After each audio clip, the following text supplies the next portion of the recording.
Cool. Let's let it rip. All right. Hello, ladies and gentlemen. Welcome back to the Monoxide Podcast. I'm your host, Harris, a.k.a. Monoxide, man of many automotive aspirations. And I almost forgot my intro on that one. I almost forgot what I was called. I almost messed that one up. Oh, yeah? Yeah. But today I'm here with my co-host, Dan Deckard, a.k.a. Gunnet Garage, who will promptly introduce the show. So this is the Monoxide Podcast, where we go beyond the meat and give you a chance to meet some of our local people in the car scene we have here. No, we've gone national now, dude. Oh, yeah? Yeah, we're going global at some point. All right. Yeah, but dude, I'm excited for PRI. I got some really fun guests coming up here. But nonetheless, today I wanted to have Steve on. Just give us a little bit of an introduction about yourself. So you are the founder of DCC Car Club, which we can get into that. But you're in the German scene, and obviously made sense to have you on because, well, your car was built by Ratified. Because I parked next to your car a number of weeks ago, I think. So I was like, all right, if this car's here, it's probably making some steam. So I wanted to get you on and just kind of hear a little bit about your story. Yeah, I appreciate you having me on. Super excited to be here listening to you every week. You're definitely making an impact in the Minnesota, putting us on the map. So thank you for that. Yeah, my name is Steven. I am the founder of Deutsche Car Club. Started that in 2020, right about COVID. Okay, so it's pretty new then. Okay. Yeah. I would say, 3 years going on 4, fairly new compared to other car clubs. Been running that for the past 3 years, having a blast with the whole German community. So yeah. Just scoot on over here just a tad, a little bit. There we go. Okay, cool.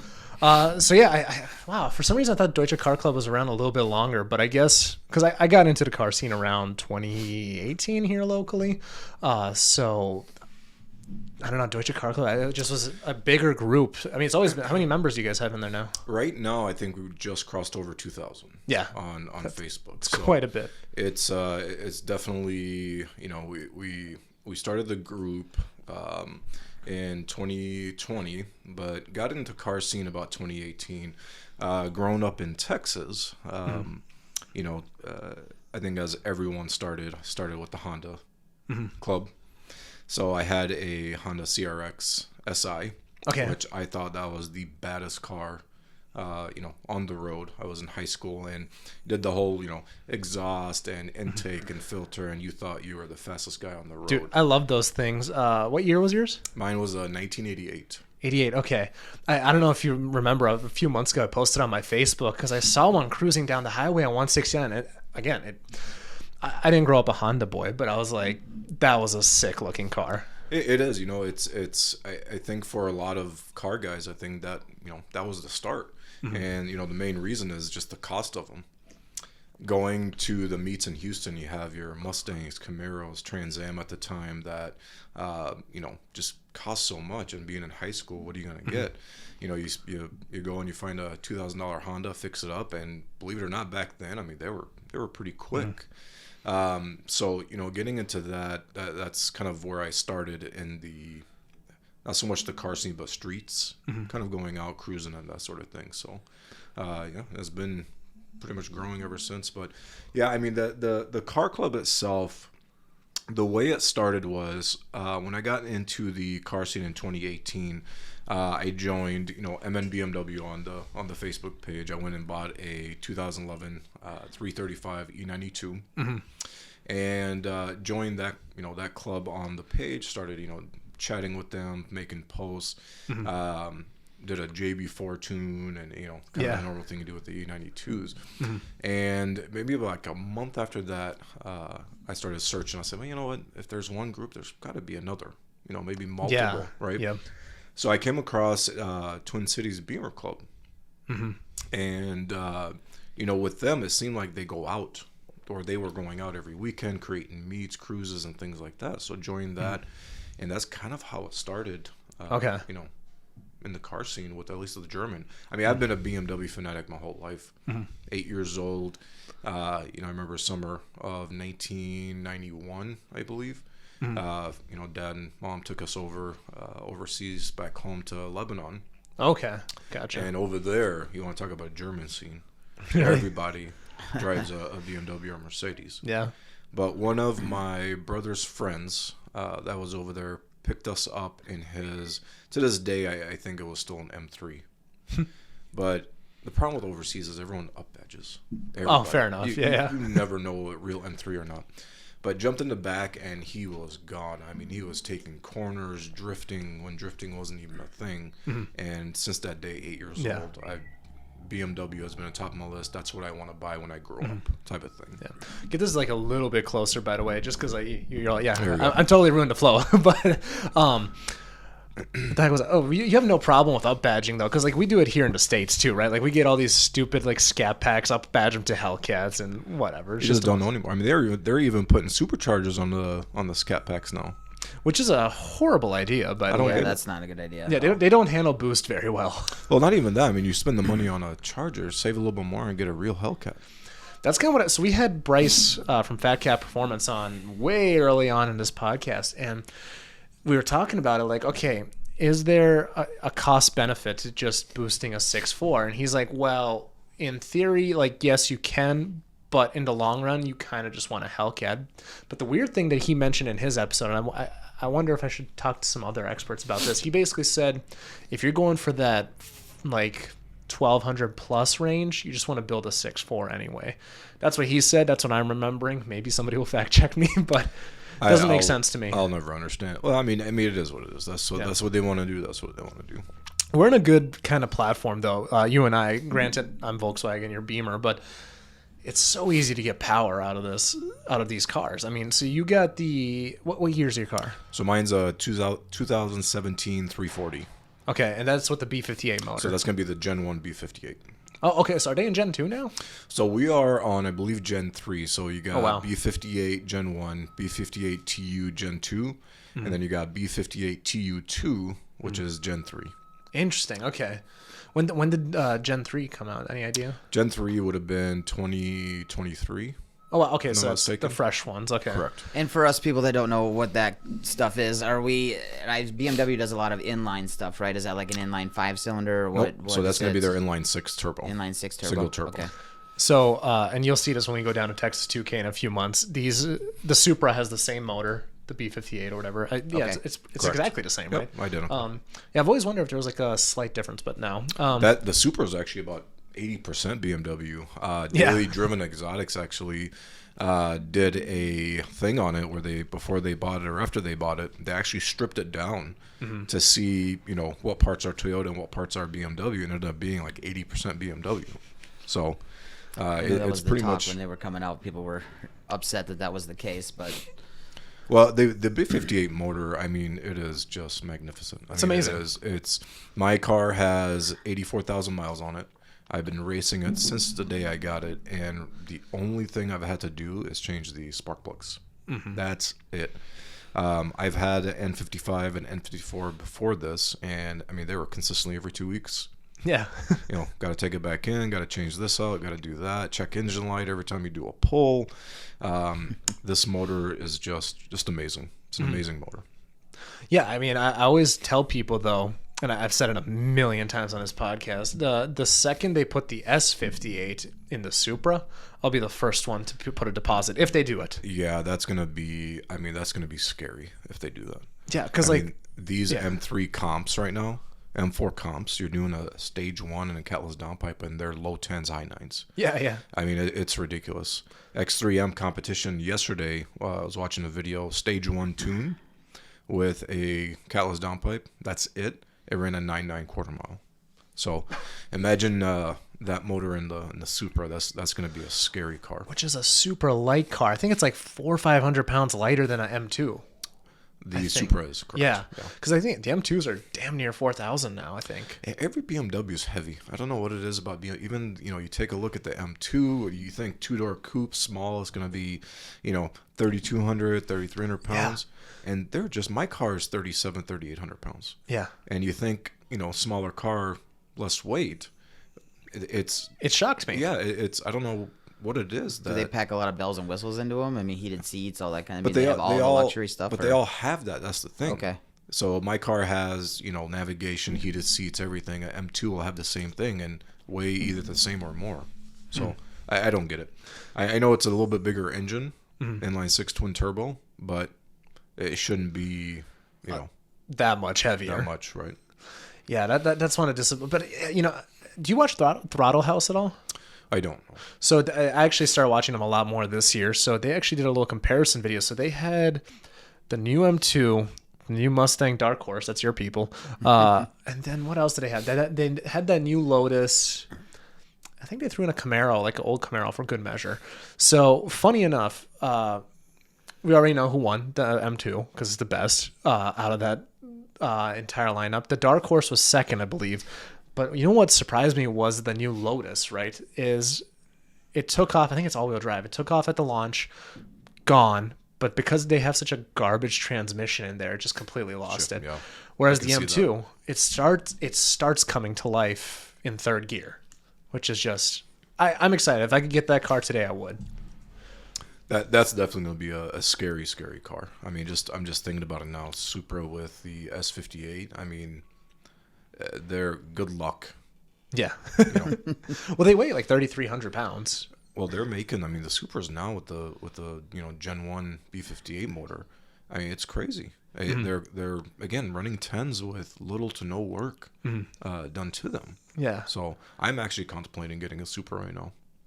Yeah, I don't see why not. I love when I go down to Texas 2K, and again, you're going to see this when you're down there. It's freaking awesome. All of them are missing a headlight. Correct. Which is amazing. So I want to go a little bit further back, though. So you grew up in Houston then? Born and raised in Houston, Texas. Houston. Yeah. Okay, so how long did you live, or when did you leave Houston? So in 2003, we decided to move up here. Down there, I was getting a little too much trouble. Fair enough. And, my dad recently passed away, who was my, pretty much my idol. I was right next to him on pretty much anything that he did.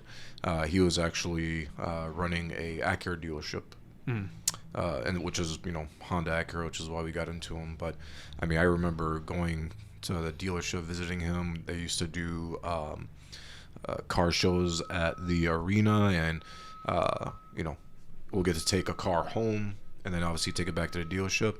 I actually got to ride in the NSX because of him. Oh, okay. When it first came out in 1992. It came, he brought it home, and you want to talk about, excitement. Yeah, blow a little kid's mind. I completely forgot about the Ferraris and Lamborghinis and everything like that. Which was the goal of the NSX, to make you forget about Ferraris. That's pretty much it. But yeah, we, after he passed away, we all kind of, took a step back. My mom's brother, my uncle, lives up here with, my cousins and things like that. So we're like, Minnesota, good opportunity, great for families and things like that. So we're like, yeah, we got, really nothing to do here except get in trouble. So packed up our things, sold the house, and we moved up here. So were you involved much with the cars? Or how old were you when you left Texas? So I was 21. 21. So were you involved with the car scene down there much? Okay. Big time. When did Texas 2K come to life? I want to say it was past that. There was no Texas 2K when I was there. I want to say it was like 2008 or 2013 that Texas 2K came around there. Yep. Yeah, something around. Yeah.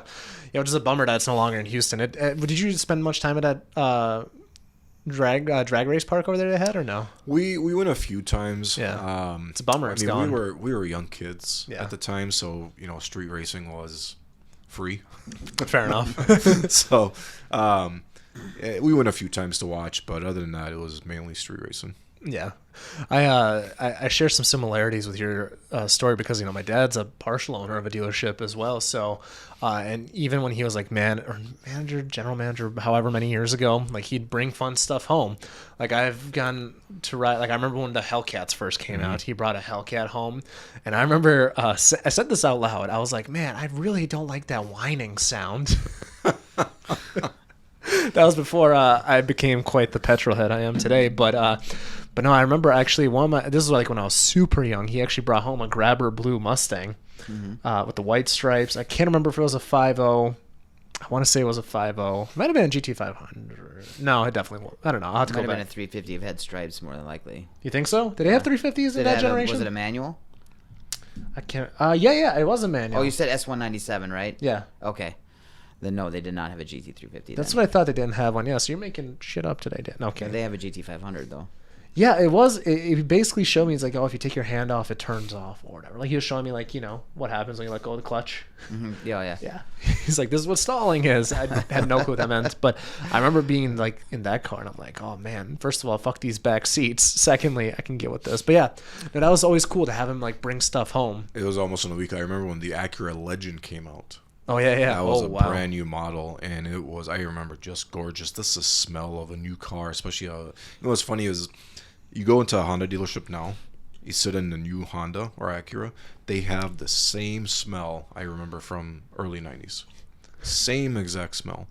And it just, nostalgic feeling comes over me when I, sit in a new Honda, and it just remembers, I remember the back in the day, but Acura Legend, I remember when he brought it home, it was, it was just gorgeous. It was the car that was supposed to compete with BMW and Mercedes at the time. But every new car that comes out, he'd bring it home. Acura Integra GSR brought it home, and the VTEC or the Type R. I remember that. It was. You want to talk about becoming a car guy? That will do it right there. Yeah, being around all the cars all the time, actually, funny enough, my dad was. First of all, he didn't own a car for years. He was just demoing stuff, just bring whatever stuff home. He had rules for himself, of course, as any good manager would. But yeah, it was just super interesting. Like I got to get exposed. Like I remember one guy, he actually brought in his Jaguar F-Type R, right? And he traded it for a Jeep Renegade, of all things. That's a big mistake. Well, I'm sure that's what his former ex-wife said too, because that's why the car was traded in. But he brought the Jag home for a few weeks, and up until a certain point, that was one of the best cars I've ever driven because they're all-wheel drive. It's a V8. Were the Type R supercharged? I can't remember. No. Yeah. 4-cylinder. They just had a higher. No, there was a V8. No. I'm talking about the Jaguar Type R. Oh, gotcha. Yeah. Got it. I was about to say, not a Honda. No. But no, it was such a fun car to drive. And then what else has he brought home? Like Hellcat Red Eyes. I didn't get to drive that one, but I had driven somebody else's. But yeah, whatever. For in rain, it was terrifying. Don't worry about it. But and my brain's all over the place. Like I said, I came here 2 hours early today, and it was just absolute catastrophe. Again, when you talk about cars, usually it's gonna be because there's so many things running through my head right now. I'm trying to gauge. What did you have when you came? So 2003, you came here. What car did you bring from Texas here? I didn't. What ended up happening was I ended up selling my CRX because moving to Minnesota, front wheel drive. I'm like, yeah, there's no way. I'll buy something up there. Maybe I should get a truck, and then later on figure it out. I'll see what the car scene is like. And when we moved up here, it was just a huge culture shock. There was nothing. I remember my cousin taking me to Porky's. Yep. On University, and you pull up, and it's just not what you'd want as a car guy. Maybe if you're older, muscle car, but it's just a car show, and they'd speed up and down, trying to show off here and there. I've done a few burnouts over at Porky's before. Other than that, hey, you guys go out? What's going? Where do the guys meet? You guys race? Like, no, we just come and chill and then go home. So I ended up buying a 1993 318 IS. I said, you know what? I'm just gonna buy a BMW. I've wanted one since I was a kid, and didn't know how slow that thing was. I think my aunt has that same one. Holy cow! Yeah. Slowest car I've ever had in my life. It was.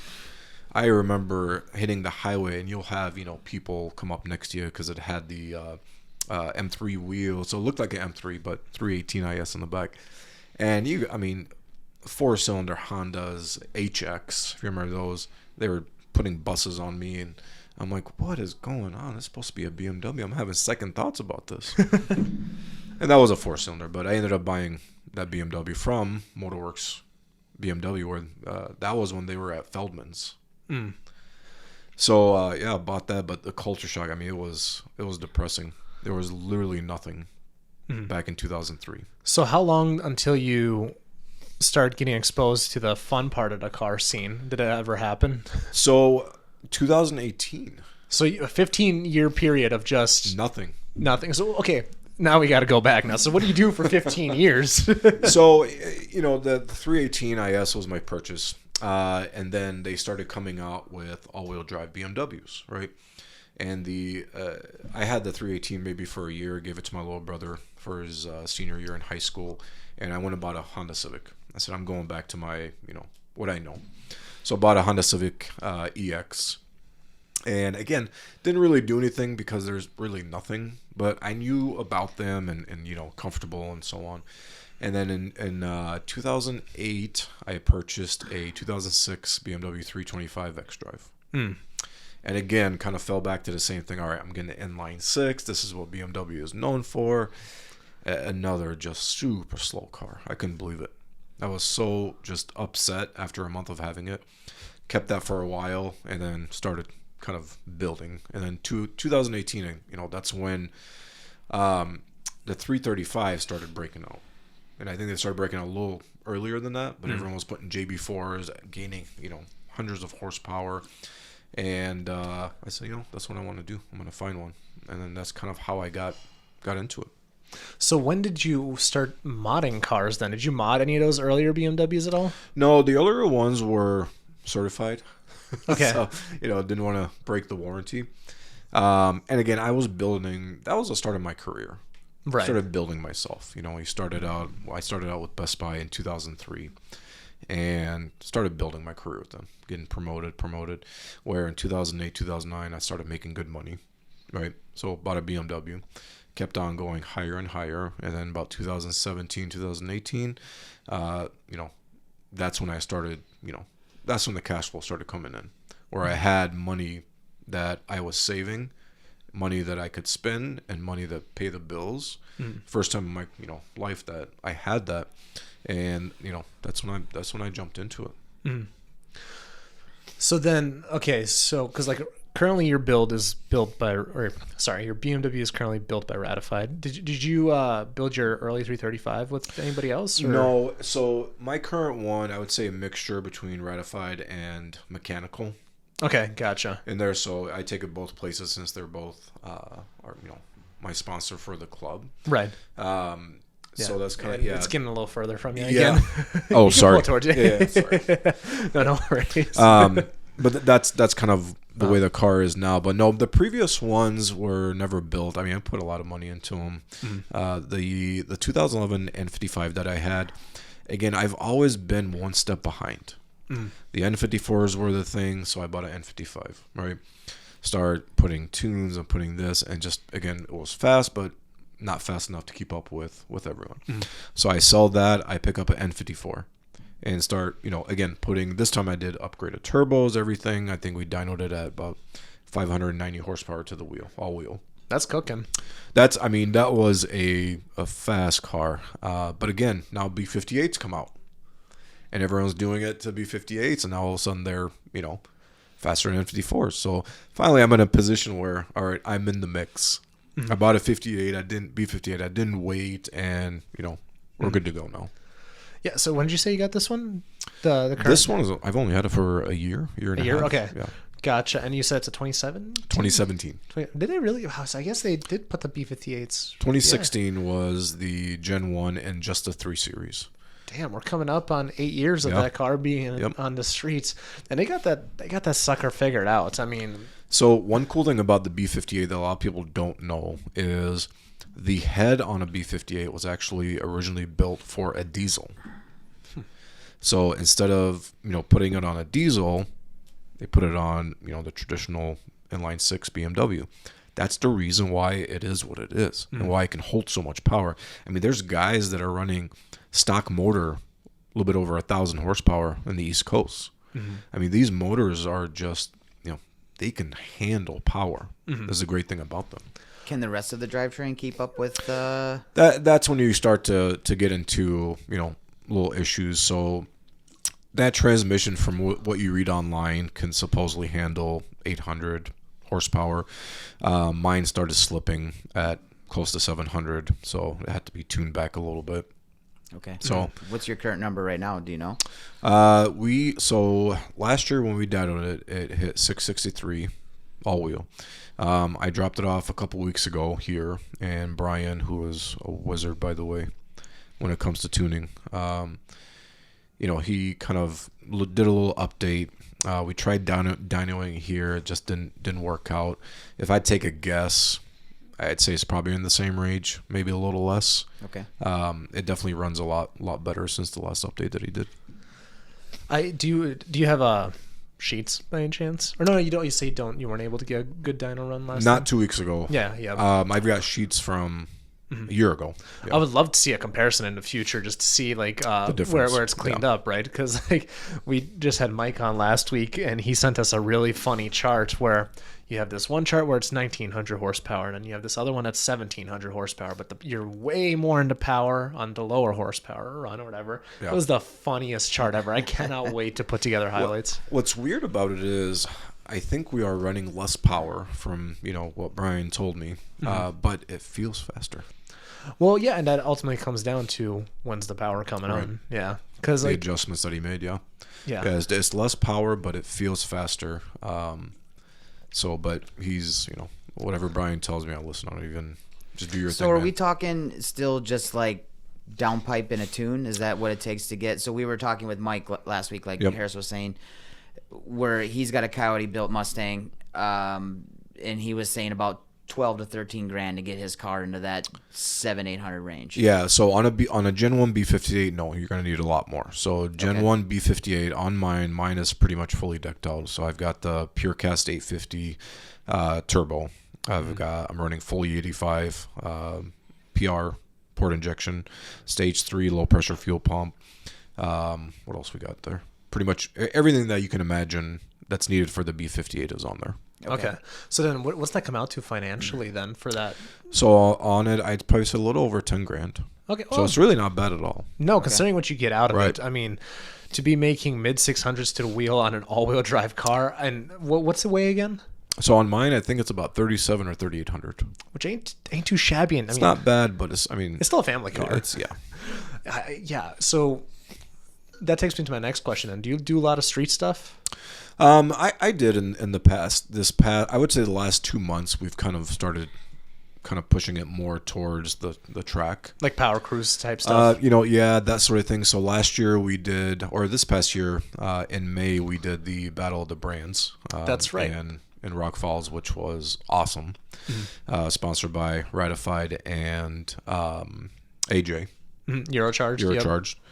Yep. This year or next year, we're going to change it up a little bit. We're going to change the name as well. What ended up happening at Battle of the Brands this past year was supposed to be, BMW versus Mercedes versus Audi versus Chevy versus the world, right? Mm-hmm.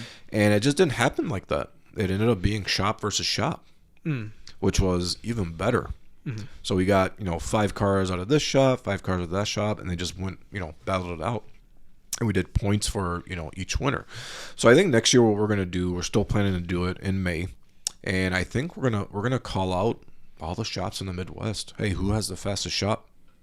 Mm-hmm. And we're hoping to do a, buy-in. So each shop, buys in $100 per car, $200 per. We haven't, figured out the details yet, but put that money together and do a first, second, and third place cash win. So this past year we didn't do any cash. We just did it for fun, first year trial type of thing. And, look for the details to come, but it's going to be in May. And I guess I can call out all shops now. If you think you have fast cars, stay tuned to the details for that. I'm really excited for that. That'll be sweet. So you guys did that, at Rock Falls, right? Correct. Yeah, that's, I think an hour from here, I think. Hour and a half, hour and 20 minutes. Yeah, So it's not bad at all. 25 minutes for me. Yeah, whatever, you fucking Wisconsin boys. Yeah, I had to drive an hour to go. Unbelievable. I saw that event online, I think, and it was something I was going to try and go to, but I never made it. I had some car issues early on in the beginning of this season. So. No, it was a blast. We had such a good time. Think about it, 6-7 hours of having the track to yourself. Yeah. And runs over and over and over and over. As somebody who used to run rallies, I know that all too well. Like, were you on the rally where we rented a drag strip or no? I was not. That was the one you missed. That was the year you missed. I think you went. That was Niagara. That's right. But there's something to be said about a full track day rental. Like it's first time renting a track, and it was, like I said, just a blast. You definitely don't want to miss next year, because next year is going to be bigger and better. So was this your first time like figuring out the kinks and all that? Yeah, that day I ran my car. I was very, very, very disappointed. I ran a pretty 11 flat, quarter mile. I was hoping to be mid tens. It was a hot day, and normal boost for me, 31 pounds of boost is what I'm normally running. That day I just couldn't get over 26 pounds. There was no boost leak. We looked at it. I even, Brian was there, and I told him, hey, this is what's going on. He was like, it could be the fueling, it could be the weather itself. It's just not, pushing. But I was only getting about 26 pounds that day, and I was really hoping to crack the 10s, and it just didn't happen. So hopefully next year will be different. Were you guys doing prep or no? No prep. No. Was no prep? Yeah. Was it prepped earlier in the day? I can't remember what. Correct. I heard it was prepped in the morning, but not later, right? And for me, I mean, there was no issues with traction. Right. All-wheel drive, it launched. Yeah, it's not your problem. Yeah. Right. So I think it was just I wasn't running full power.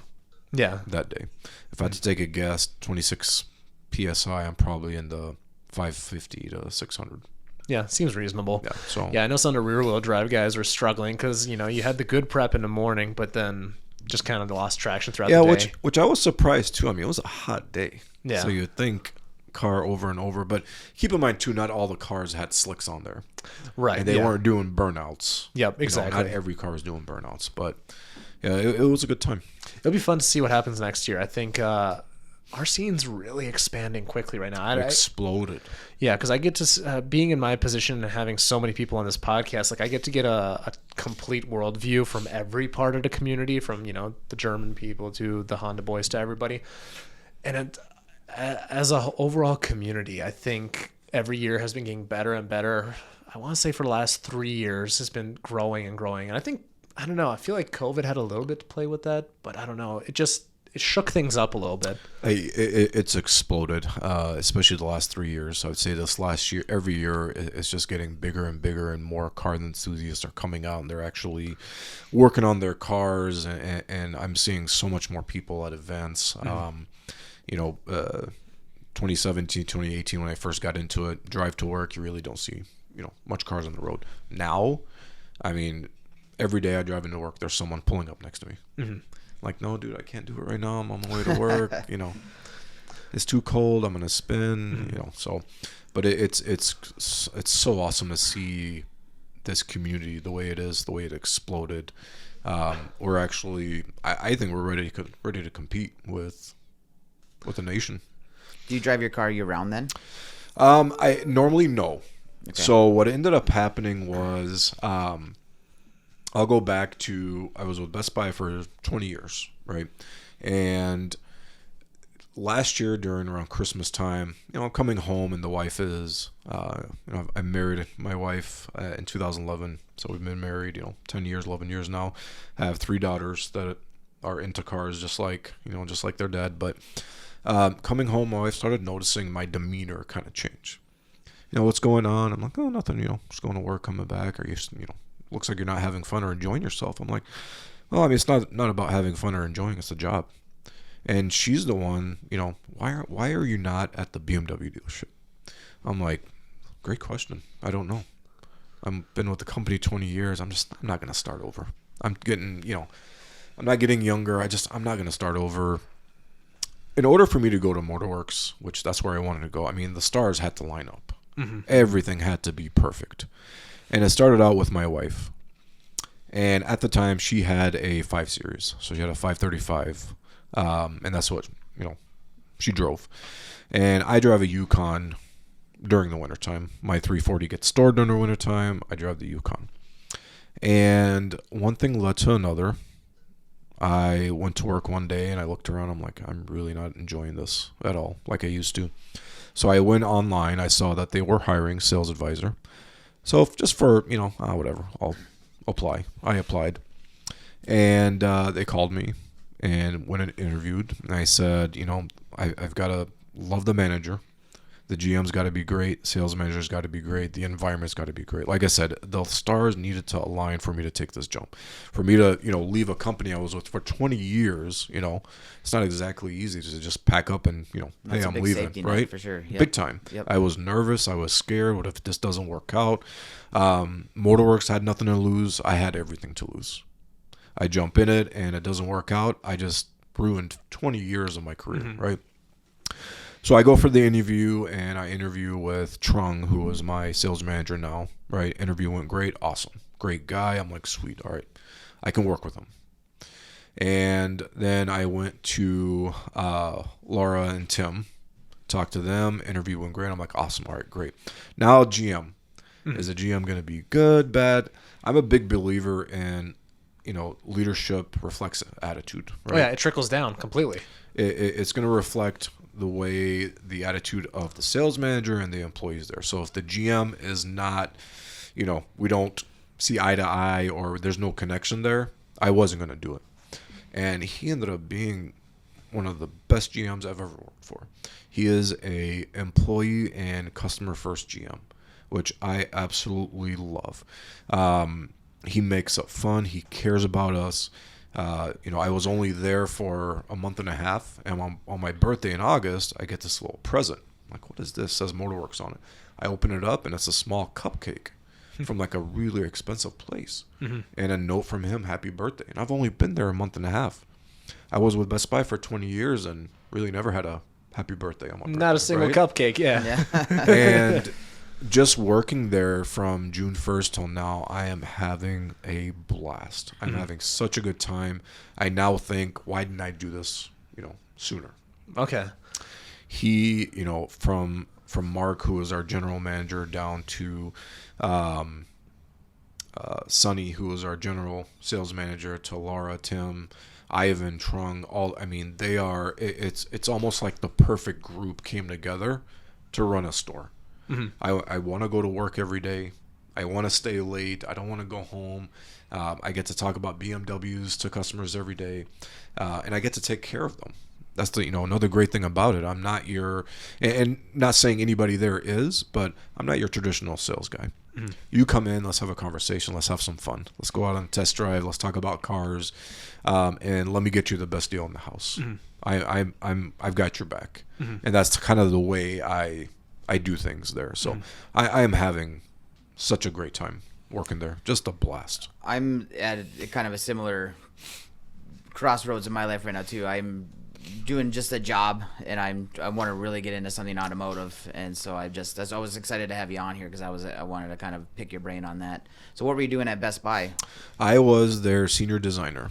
So I pretty much traveled in Minnesota. So for example, if you were building a house, right, you would come into the store and say, hey, I'm building a house. I need to get a TV. I need to do this. Well, hang on. Let's get our senior designer out to your house and let him design your whole entire house. So I would go in there and I would build their theater room. Let's get a TV mounted here, speakers here. If you wanted to control the whole entire house with your phone, I can make that happen for you. So, doing that for 15 years. And previously I was just kind of in the home theater. Okay. I am a low voltage electrician, so yeah, it's similar fields too. It is. And what's funny is that I've trained a lot of people and I've mentored a lot of people. And one specific person comes to mind. His name is Brandon. Brandon came to Magnolia, which is a store within a store concept in Best Buy. He came to us in about 2012, 2013. Young kid, had a lot of potential, but just, rough around the edges here and there. And I took him under my wing and I think created one of the best salesperson, out there. He left in 2021, I believe. He went into real estate. That's what he wanted to do, right? Went into there and is doing just phenomenal. I saw one of his posts one day about how he left, a job that was secure for him and a safety net, and glad he went into this because it's always been his dream to be, a realtor. And that actually helped me push me over the edge to accept the job there. But going back to sorry, rambled down here. No, that's exactly the kind of, Yeah, going back advice. to the car thing, what ended up happening was we were gonna get my wife an X5. She's done with the 5 Series and she wants an X5. We sold the X5 or the 5 Series, and the very next day I get a call from Motorworks interview. I go and I told her, I said, well, let's hang on. I'm pretty sure there's employee discounts, so let's not get a X5 right now. Let's see how, what happens. Yeah. I said, if I don't decide to go there, then, we'll go order one. And, ended up going there. So, and, employee discount, you have to be there about 6-7 months, I believe. I think mine is up, I think January 1st, I'll be able to use the discount. So I told her, I said, you know what, just drive my Yukon. I'll put winter wheels on my BMW. I'll drive it for the winter, and then once my employee discount kicks in, we'll get your X5. I'll put my car in storage, and I'll take the Yukon back. And it's just been a headache, dude, ever since. She hates my Yukon. Every day she drives. I feel bad, but I'm like, we can go pay full price, or we can wait, get the discount, and get it fully loaded and do this. And one day she'll tell me, I can't do it anymore. Let's go buy it. And then we get our shoes on. Let's go. And then, no, let's just wait. You're so close now. It's every week. It's different. So I can't wait for January 1st to come in. I cannot wait. We came full circle. I was wondering where you were going with that story. I'm like, there's somewhere he's going to come here. So we came full circle, and I was like, all right, now it makes sense. Like, I don't know if you saw it in my eyes. I'm like, oh, it clicked. Yeah. No, that makes a lot of sense. I mean, they got such a good team over there, man. I went over there with Sean. We brought his 1M over a few weeks ago, or just before the rally or whatever. And that was my first time inside that store. It's different. It's way different. If you actually would have went in there maybe 2 or 3 years ago, I was actually against Motorworks a few years back. I went in there and things just changed. I mean, it was, I bought 6-7 cars from Motorworks in the past 15 years. And I'm not going to get into it, but let's just say it didn't have that feeling anymore. Wasn't it owned by a different group? No, it wasn't owned. I think they had a different manager in there. Okay. But the sales guys that I bought from weren't there anymore. Both of them left, and it just wasn't Motorworks. So I went over to Minnetonka and started, buying my cars there. And it wasn't until, I applied and found out about Mark. Mark actually was in Arizona and moved up here. And I'm assuming, I don't know the details if, whether what he did or not, but I'm assuming he cleaned that place up and, maybe got rid of here. I don't know. All I know is that the Motorworks a couple years ago is not the Motorworks today. You walk in today, whoever greets you, whoever you work with, you're going to have an awesome experience. Anytime you work somewhere, there's always that one employee that, that rubs you wrong, right? Fair enough, yeah. Anywhere that you go. Oh, yeah. Any new position, same company, there's always that one employee that you're just like, I don't like him. Yeah, my newest employee's a dick. Yeah. And if you don't have that employee, it's you, right? Yeah. So, well, shoot, I don't want to continue what I'm going to say. No, but there is not one person. I'm not, not saying it just to toot their horn. There is not one person there that I dislike. Everyone there is. Mark did a phenomenal job. Everyone there has their personality, and everyone's personality blends. And it is, like I said, I am having such a good time. I wake up in the morning early, put the kids on the bus, and I'm ready to go to work. How early is early for you? So kids get on the bus at 9 a.m. Okay. So I'll put them on the bus 9 a.m. and I head into work. I'm usually there between 9:30. So what, you're up at like 7 or whatever? I'm usually up about 7:30. Okay. That's when the kids usually wake me up, go downstairs and breakfast. And that's actually not too shabby. Me and the wife kind of get up and do our thing. So I'm telling you, man, like I keep telling people, like, if this haul doesn't work out, I'm going to go sell BMWs. Like I've said this number of times. Like, I guess if you're into BMWs, the platform is just, you're going to have such a good time. You're going to have such a good time. I mean, it's not even a job for me. I literally go in there, customer comes in, we're thinking about BMW. Well, hang on, time out. Let me tell you a little story about BMW and how awesome they are.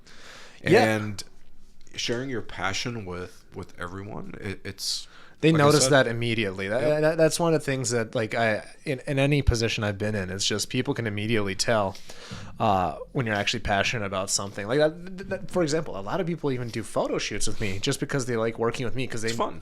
because I give a fuck, So there's that aspect to it. And some people just like to go with the free person. But hey, you know what? We're not going to talk about that, right, Dan? But I don't think that I did anything free. And that's right. You didn't shoot with Derek yet, right? No, I haven't yet. Yeah, He's out traveling the world now. Let's so. keep it that way. Yeah. No kidding. Gotta spread the love. Gotta spread the love. But no, there's just something to be said about that. So yeah, if this little dream of mine is struggling, I might come in with an application or whatever one day. Because there's just something to be said about a place that has the inventory, has a great car, and honestly, like I think people are buying BMWs. I don't think you guys are struggling. You guys are probably Not a at fairly all. high volume dealer. So, yeah, not at all. It's Well, actually, I'm just curious. How many cars do you guys put out a month, roughly? on average, 180, 150 to 180. Wow. Okay. Yeah, I think the B58 platform is what shot up BMW. Yeah. Because if you look at Consumer Reports ratings, BMW actually shot up to number one. Because they put those in the SUVs too, right? The B58. Actually in almost every series. Really? Yeah. Okay. And it's a reliable motor It for the most is. part. I like to think. Yeah, it's you now have three things that you typically don't have when it comes to German cars, right? Luxury, reliability, and performance. You either have 2 out of the 3 or 1 out of the 3. With BMW, it's 3 out of 3, guaranteed. Yeah, they are absolutely. I honestly, we actually got into an argument about this in my little Volkswagen chat. We have like 80 of us in one chat or whatever. Audi people in there too, but we were talking about, somebody brought up like Audi, BMW, Mercedes. What order would you put these cars in? And for me, it's like, I think when it comes to the overall platform, I think Audi and BMW are killing it right now. Mercedes is nothing excites me from their brand right now. They need to step up. I mean, they're just not.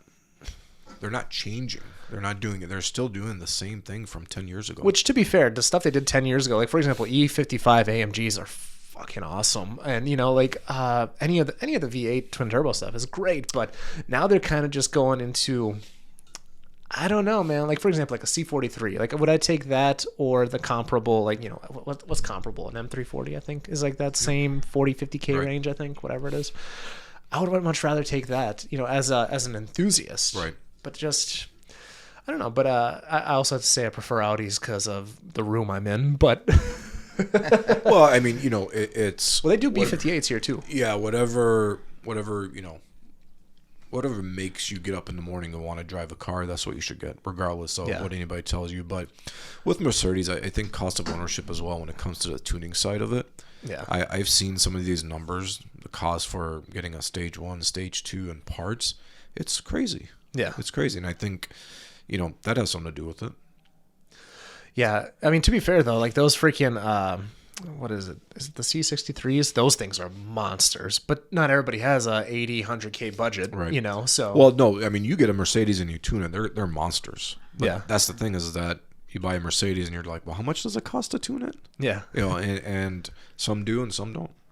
Would cost of ownership on a BMW be, because that was another thing that was, Euro cars, import cars, things like that was always get domestic stuff. It's easier to get worked on. It's Right. cheaper to get parts, stuff like that. Is that not the case anymore with BMW or some of these other ones now? It's not necessarily it's the case. It's just on the B58, it just doesn't happen.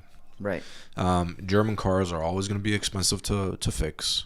Whether you go Audi, Mercedes, or BMW, just as kind of the nature of the beast, right? Right. But with the B58, we just don't see a lot of them coming in for issues like we used to with the N54, N55, N52. Those were a dime a dozen. and N55 was considered reliable. Yep. We just don't see it. It's you go in the shop and it's just older vehicles that are in for service.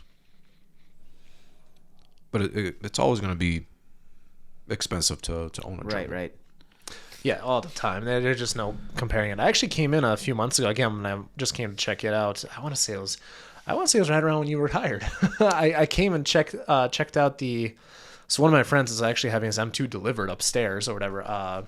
Nick White, who I'd love to have those guys on the podcast. Those guys are freaking rowdy. But his M2 was over there waiting to get delivered that same day. It was like the blue one. I don't know if you saw it up there. Yeah, so I actually went and sat in it, and I'm just like, that interior was... It's ridiculous. I was still undecided on the looks. I still am undecided on the looks on the M2, but the interior, it's gorgeous. It's probably one of the best interiors of Honor. Now, I still have to check out the new RS3s. They actually looked pretty good from what I saw in photos, but dude, that M2 interior. Yeah, it's ridiculous. And what's nice about the M2 is the body kit that they put on there. Yeah. That body kit comes standard. Yep. And it looks wide body. That's what makes it look, really nice. It's a beefy looking car. It is. I would still prefer the G80 M3 comp over an M2. Fair enough. That's on my list. I would get it an X Drive if I could. Oh, absolutely. Yeah. Hands down. These things are breaking records.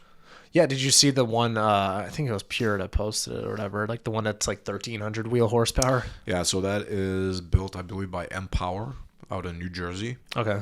And, they broke the record twice. The first time they ran, I think, an 8.9 quarter mile. And then they ran it back again, and they ran an 8.7. Wow. Now, Which granted, is this crazy. car is fully built, and, but, 8.7 quarter mile car, BMW. I mean, it's the only car previous that would even have the potential of doing that were the M5s. Mm-hmm. So the S58 platform, the B58 platform, in my opinion, they are king right now. They're on top. Yeah, I mean, who else is to compete, right? Like you have, the Daza, but we'll see. I actually had a conversation with Rat here last week, and we were just talking about it because there's a number of shops around here getting those new M3s as shop cars or Right. M4. Yeah, no M3s. Yeah, probably those. And it's going to be a very, very hot market for those. I can't wait till they drop in prices so I can get one. Yeah, and as soon as more inventory comes in, so that's the problem right now. Is if you want to order one, I mean, you're going to wait until springtime, summertime next year. Is inventory still struggling to catch up? For the M cars, yes. Okay. Because BMW changed it a little bit where it used to be where everything was built and assembled in Germany. Yeah, and now it's in North Carolina, right? It's built in Germany, assembled in North Carolina. Okay. The M cars are the only cars that are still assembled and built in Germany. Oh. So that's why it takes a little bit longer for the M cars to get here versus an X5 or an X3. Okay, I did not know that was the case. Yeah. Huh. Okay.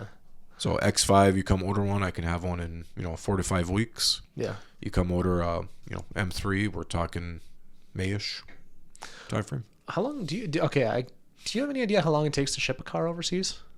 3 months. 3 months? Was that how long? Are you talking about from just shipping it from here to there, or just from there? just to the here? actual shipping part, not the building Gotcha. part? Yeah. I never looked into that because I used to work in freight. I just never looked into that. It's 2 to 3 weeks because usually once they get on the boat, it's 2 to 3 weeks when they hit North Carolina. Okay, yeah, I'd imagine because you're giving customers updates and such, right? So I now because I often don't get to talk to Motorworks people because I know that so you guys have something that's called Geniuses or whatever. Correct. Okay, so first of all, what is the BMW Genius? Because I never got a clear answer on that. I kind of got it, but tell me about that. So we have 2 guys. We have Z and Scott. They're geniuses. Yeah. No, they're literally geniuses. A genius is a person. So let's say you come in and you purchase, a new BMW. As you can expect, new technology. There's just a lot of things that has changed from your 2020 to 2024. After you make your purchase, everything is signed, ready to go. A genius will sit with you in the car and they will literally review everything. All the features, how everything works. They'll set you up with the My BMW app. And by the time you leave, you are comfortable with everything in the vehicle. Gotcha. Okay. And then I think, so there's one guy in particular there. I've heard of his name. He's the top sales rep or whatever. He has his own team. What was his name? Sean, right? Yep. Yeah. So Kevin works under Sean, Correct. I believe, right? So, okay. Now I'm just trying to remember the structure over there for whatever reason. But Well, Sean, he has 3 assistants, and he needs 3 assistants. You want to talk about a guy that, eats and breathes BMW. That's the one. he's been there for what? A long time. He's been a long, long time. Yeah, 20 years. But, he'll have 10 customers come in at one time. I want to say he's been on Crown Rally too. Has he? I think so. He's got, I believe, a 840. I think, did he have a Z06 before? That I'm not sure. I might be confusing him with another Sean, but Yeah, he's the one that, everyone should strive to be. yeah, He's okay. the way he takes care of his clients, the way they remember him. It's amazing to watch. I've been in sales for 20 years, and at Best Buy I was top of my game, and you walk in and I've always had the thinking there's always someone better, right? And you can go two about ways. You can be jealous and upset and try to beat that person, or you can learn from that person. And I always choose the route of, as good as I am, there's always someone better, and hopefully I meet that person so I can take myself to the next level. And just watching him on what he does, just the littlest things, you think, oh, shoot, yeah, that makes sense. Yeah, I mean, that's something that, it applies to every aspect of life. I think everybody can take something away from that. But like even for me, like I constantly have debates with other content creators in, the automotive space. Just as an example, it's like a lot of people will bitch and moan and complain about like algorithms, for example. But at the end of the day, it comes down to, well, what level of effort are you putting into this, right? Because I have some friends and they occasionally have success. They'll put in 10 minutes into creating something, whereas for me, like one of my highlights, a 1 minute highlight, I could spend an hour on it, and then when I post it, I feel good about the effort that I've put in. And guess what, like one of those highlights is at 1.3 million views now. I got $1,000 off a single highlight. Crazy. Yeah. So the reason I bring that up is a lot of it is effort in, results out. Of course. And it blows my mind that people don't seem to, they always find an excuse for why that formula isn't working. Well, and one of the things I don't believe in is luck. I don't believe, he got lucky or they got lucky. I'm a firm believer in the harder you work, the luckier you get.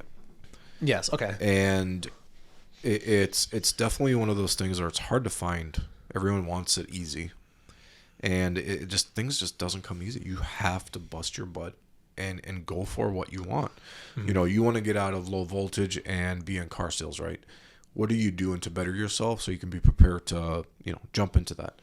That's the type of thinking that I think everyone needs to start, getting into. All right, what am I going to do to better myself to get to the next level? Because there's a big difference between good and great. Which one are you? Are you good or are you great? And the work that you need to do to better yourself, not only just as a person, but to advance your career, you've got to start thinking, what am I doing to better myself? Am I learning? What am I learning? Who am I listening to?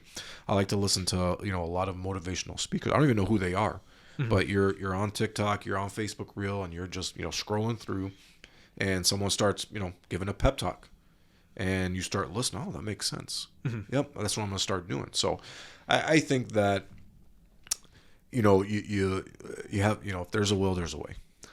Yeah, and I 100% agree. Yeah. I mean, I know we're straying a little bit from cars here, but ultimately that's what it comes down to, man. The problem is I know somebody's going to take something away from this. This is the only reason I'm going down this rabbit hole. Is you can read every fucking book on the planet, but if you do not put that knowledge to work, it's just as good as useless. You should not have even read the book in the first place. Same thing applies to watching, like the motivational videos and all that stuff. So like maybe like once or twice a year, I'll catch myself. Like I'll be going down these motivational rabbit holes. I'll be watching David Goggins. I'll be reading David Goggins, or watching Andy Frisella, whoever. And then it just comes down to, I've been watching this for the last week or two. I haven't done shit. So that's what it comes down to. But you have to apply it. You have to apply it. Just like the New Year's resolution. Everyone has a New Year's, right? And then after 3 months is, all right, what's going on? Sorry. This podcast actually almost lines up with New Year's, but funny enough, I almost wanted to wait on doing this podcast because I was like, I don't want anybody thinking it's a New Year's resolution, because it just came to mind. So a little bit about how this kind of goes. Do you guys smell that exhaust too, by the way? Yeah. Are they pumping it into this room or what? But yeah. It smells great. It does. Yeah, if you start getting dizzy, guys, just let me know. It'll make for a fun podcast. But so funny enough, after I basically lost my ass on Whiplash Rally, which by many people to this day, former rally right here, saying that it was one of my best events ever, I decided to just Agreed. put a pause on Whiplash altogether. And I was doing the podcast and all that fun stuff.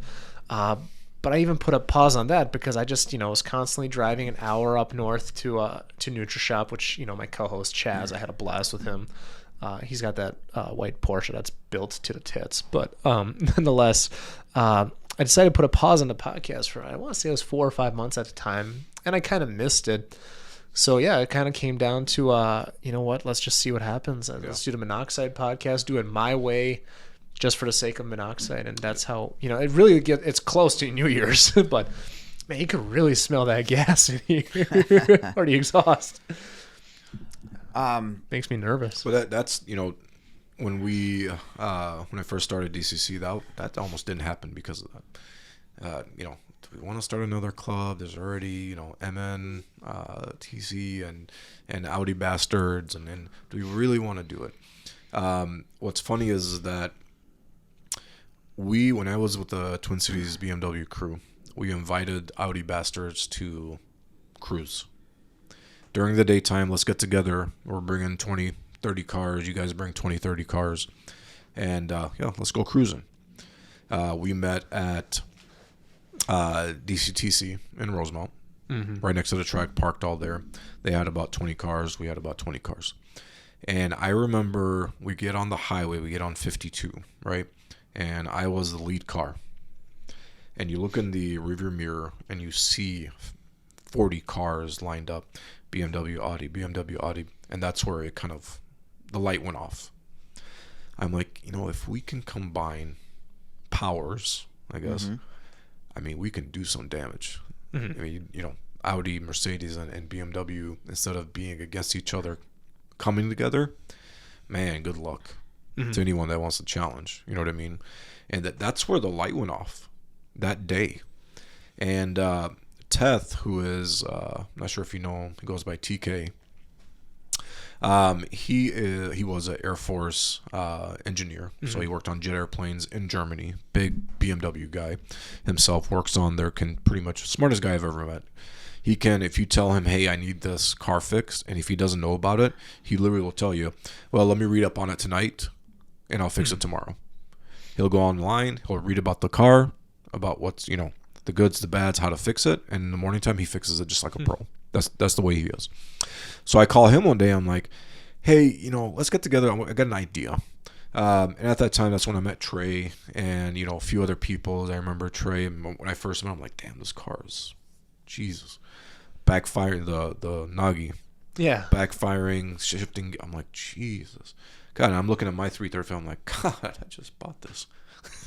And I'm thinking of, but the thing is that when Twin Cities BMW would create a meet, these guys would be like, all right, we're going to take off. I'm like, why? It's like, you guys are going to take pictures and, we don't want to be, intrusive, and we own Audis. And it would happen week after week.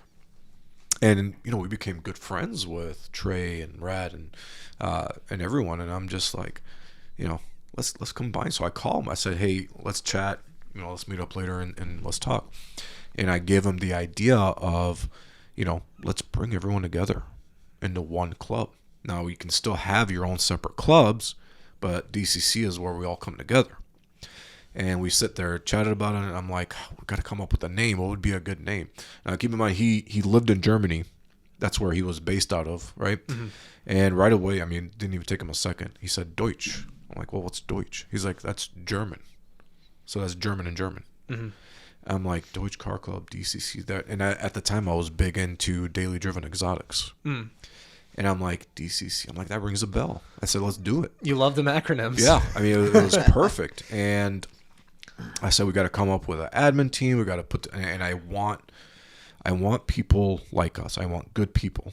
I want good people that don't cause drama, that understand what this club is about.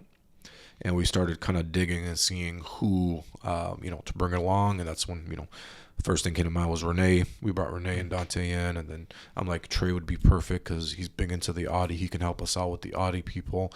And that's kind of how it came to fruition. And I remember day one, we launched the club on Facebook. First day we were at like 300, 400 members, and every day was just growing and growing and growing. I think the first 3 months we were at like over 1,000 already. And ever since then, there you go. And we started doing cruises and meets and events, and it's been a great time. And Renee does, I don't think this club would be where it's at without her. She does so much. She takes care of the sponsors. She creates the events. She runs around. If there is a DCC event or if DCC involved in it, she's there. She's the first one there. So we wouldn't be here without her. And she's the one that's actually going to be taking care of the Eau Claire next month or next year at Rockfall. So she's going to come up with the details, and she'll be the point person to do that. So it's been just a fabulous time. It's just been great seeing everyone come together and instead of being friendly enemies, together going out and going against Hellcats, and then it doesn't take much. Yeah, it comes to what's fun now is that people without German cars are asking to join. Every day. I ask you that. Is that something you guys entertain, or in the beginning we said no because we wanted to build the platform. It's a German car club. Let's keep it German. Yep. But now everyone knows who we are. And when we send out a message that we have a meet tonight, it's Mustangs, Camaros, Hellcat. Everyone comes. Now we're letting everyone in. Yeah, why not? Let's have fun. It's already, the platform is there. Everyone knows it's a German car club. Because, again, in the beginning, I didn't want it to be, well, you guys are a German car club, but why are all these, domestic here? Yeah, that's, you know what I mean? Sometimes that does ruin it a little bit, right? Yeah. So, in the beginning, no, but now, if you're interested, jump on the page. We're on Facebook, Instagram, join, and that's where you'll see, any posts that, during season, any meets, events that we do. Okay. Did you go to Power Cruise at all this year? No. So what ended up happening is Power Cruise, the first one was Mother's Day. Okay. So there's no way not gonna happen. And then I started my job at Motorworks. I just couldn't. You have to build your vacation time and things like that. So right. I just couldn't go. No Saturdays off ever, I'm assuming. No Saturday. You can obviously request Saturdays, but Sundays to your detriment. Yeah, pretty much. Yeah, that's one of the tricky things. If I do jump into something like, car sales is a little atypical in that way, right? Whereas, I'm sure you'll probably come to find this in the next few years even too. It's just your vacation time is probably a lot different than it would have been at Best Buy. What's funny about car sales and with Best Buy during the summertime, it's a slow time. So that's when you take your vacation. It's the complete opposite in car sales. Spring, summertime is your busiest time. And can you take vacation? Yes, but probably shouldn't. So everyone takes their vacation, Christmas, New Year's, and so on, which, has its benefits as well. But it's the complete opposite. So trying to adjust to that is, first time in 22 years that I have to wake up early and go to work on Black Friday, and prepare myself for the stress and working a 12-hour shift of running around and, crazy day. And even what's funny is I called one of my friends that, worked with me at Best Buy. And on my drive home, I'm like, this feels super weird. I'm not tired. I'm not exhausted. I don't want to go to sleep. I'm like energized and feeling good. 20 years of doing that, it's a shock to your body. So I felt so good. It was so nice waking up Friday morning, not rushing and not, all right, 7 a.m. We're going to be there from 7 till 10 p.m. at night and things like that. So it was really nice this year. That's a good setup. Yeah, that's one of the tough things for me, man. It's like every year, my two non-negotiables are I have to go to Texas 2K and I have to do a rally. It's non-negotiable for me. So it's like, it's just tough because, when it comes to, taking a weekend off, for example, to do either of those, that's tough, So, yeah, we'll see what happens on that front. Ideally, in the next few weeks, I'll be able to cash flow enough to do this full time for the rest of my life. We'll see what happens. Yeah. Well, you've got, Monoxide has, I listen to, like I said, every week. It's so awesome to listen to these guys that Yeah. Get personal like, oh, I didn't know that about him. That's super cool. And, it's things so like different, that. right? It is. It's awesome. Yeah. Jacob, I've known, for a while. Which Jacob? Stevenson? Okay. Awesome guy. And he's come up to the dealership a couple times. We sit down and chat. And, listening to him, again, it's so awesome hey, I know him and he's on a podcast. So I think that I think you'll be fine.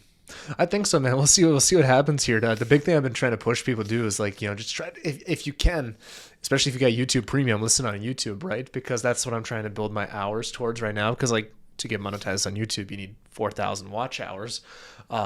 Obviously, it takes a while to get there. Because even if I had 1,000 listeners, it would take a while. So well, like I said earlier, it's nothing happens overnight. Exactly. You bust your butt, and it'll happen. I'm a huge believer, and again, there's no such thing as luck. Yeah. There's a will, there's a way. Go after it. Go get it done. Well, to rephrase it too, it's like I learned this mostly from my roofer buddies, but just working in sales jobs before too. It's not about whether luck is real or not. It's just the more doors you knock on, somebody's eventually going to say yes. So that's kind of the way I see it. It's just like, like yesterday, I was talking with Alec, who was also on the podcast, Lux Detailing. And, it was 11 at night and I was like, dude, this is a super, most of my days I get something done, but yesterday was just a different level of just I texted him did you win the day? Because I just fucking did. It's like you need people like that in your circle. I feel absolutely horrible if you don't have at least one person you could text and be at least somewhat aligned on your goals, which is super helpful. You always want to be around people that have similar goals. Similar aspirations. You have to. Yeah. Otherwise, it's a lonely world. Well, for me, it's like. I drink 3 or 4 times a year, and it's usually with this fucker over here. But which to be fair, that's about as many times as I drink too. So, but for me, it's I've never been interested. This is probably why people think I'm a little more financially stable than I am. I don't go out clubbing every weekend. I know a lot of these guys. They'll go to a club, and they're just flat broke all the time. It's just I try to stay away from my vice is gambling because once I get going, I'm going. So that's why I stay away from it. That's how I lost my first business when I was, a teenager. Ouch. Yeah, that's tough. Yeah, which is, to be fair, it's a small business, super small business, but how many 15-year-olds made $5,000 off Minecraft? It's blew all that. But gambling. Yeah, but it's once you're aware of your vices, you want to stay away from it. So that's kind of. That's why I don't do a lot of things. I have a very addicting personality. Yes. If I jump into something and I enjoy it, whether it costs money or not, I'm into it and I won't stop. So that's why, I'll go to the casino here and there. Exactly. If my cousin calls me or my brother says, hey, let's go, I'll go. I won't even go near the blackjack tables. I'll literally sit on the slots and play the 25 slant, pull the handle. And just so I don't, get into it.